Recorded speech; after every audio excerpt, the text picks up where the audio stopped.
Okay, so if you just finished Beauty in Black Season 2, Part 2, and your jaw is still on the floor, same. Tyler Perry really said, let me give everybody exactly what they deserved, and then some.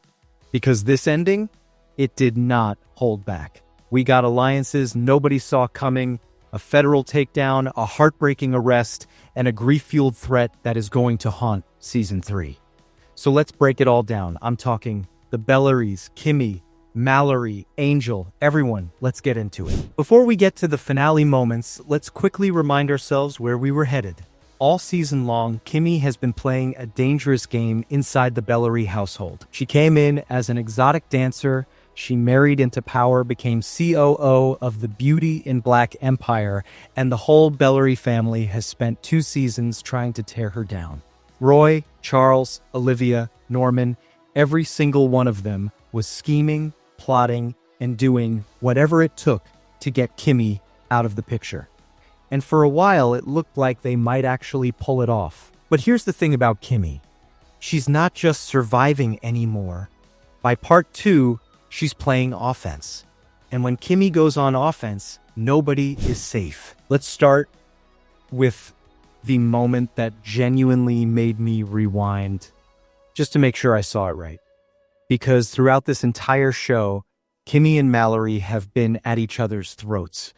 These 2 women have clashed, manipulated, and tried to outmaneuver each other at every turn. So imagine the shock when Part 2 ends with Kimmie calling a board meeting to order, and Mallory is standing right there by her side. Yes, the 2 biggest rivals in this show became the 2 most powerful people in it, and honestly, when you think about it, it makes complete sense.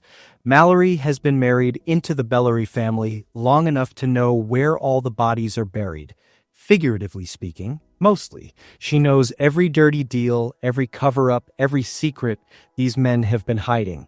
And Kimmie has the power, the position, and the access. Put those 2 together, and the rest of the Bellaries never stood a chance. Their alliance isn't just strategic, it's almost poetic.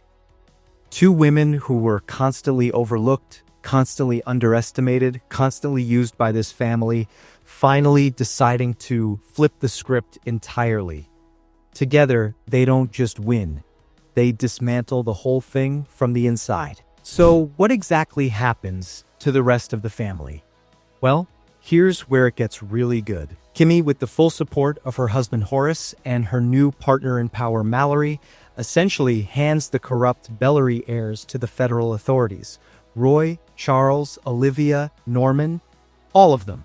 Every scheme they ran, every illegal operation they protected, every crime they committed while hiding behind the family name, it all comes crashing down. And let me tell you, watching characters who spent 2 full seasons acting untouchable finally face real consequences is incredibly satisfying. This family thought their money and their name could protect them from everything.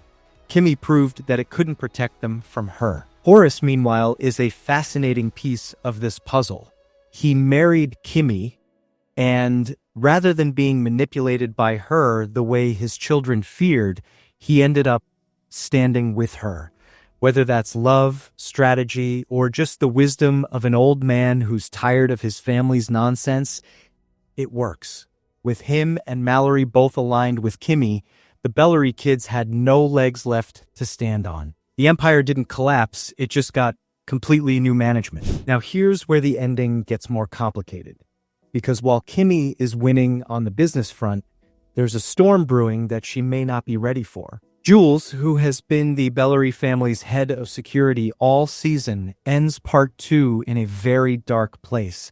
His son Glen was found with serious injuries after falling from the loft of the Bellaries' barn. And Jules is convinced, absolutely convinced, that Kimmie had something to do with it. Now, the show handles this with a lot of nuance. Glen and Sylvie had a genuine connection throughout the season.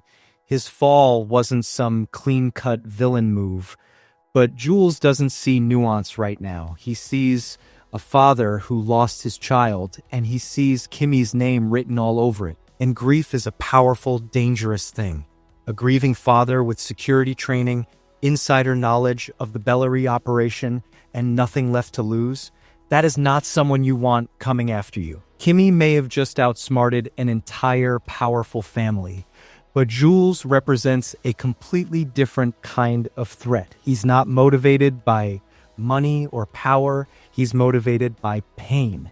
And that makes him unpredictable in ways that even Kimmie can't fully prepare for. Okay, and now we have to talk about Angel, because his ending might be the most gut-punching moment in all of part 2, and I feel like people aren't talking about it enough. All season, Angel has been one of the most loyal people in Kimmie's corner. He's been there through everything, the dangers, the chaos, the moments where it felt like the walls were closing in, and right up until the end, he's still putting himself on the line for her. Here's what happened. Earlier in the season, an elderly man connected to a notorious criminal named Daniel Lakeland turned up dead in the back seat of Kimmie's stolen car. The man had missed his insulin doses and passed away. When news of his disappearance started going public, Kimmie was in real danger of being connected to his death and potentially framed for it. Angel, being Angel, decided he was going to protect her. He went to remove and dispose of the body, and while he was doing it, he got caught. The police arrested him on the spot. Here's what makes it even more painful. Nobody knows. I genuinely don't know, and that uncertainty is what makes his storyline so compelling. So where does all of this leave us? The Beauty and Black Empire is still standing, but the people running it have completely changed. Kimmie and Mallory are at the top.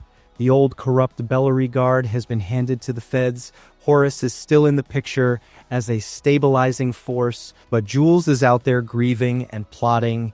Angel is behind bars without anyone knowing, and Kimmie is about to step fully into her power without realizing the threats that are already circling. Season 3 has already been confirmed as the final season of the show, so Tyler Perry is going to have to answer every single question that Part 2 raised. Can Kimmie maintain the empire she built? Will her alliance with Mallory hold when things get hard? Can she survive Jules? And will she even find out about Angel before it's too late? If you made it this far, drop a comment below. What was your favorite moment from Part 2? Are you Team Kimmie and Mallory, or do you think Jules is going to be the one to finally bring her down? Let me know. Don't forget to like and subscribe if you're new here, and I'll catch you in the next one.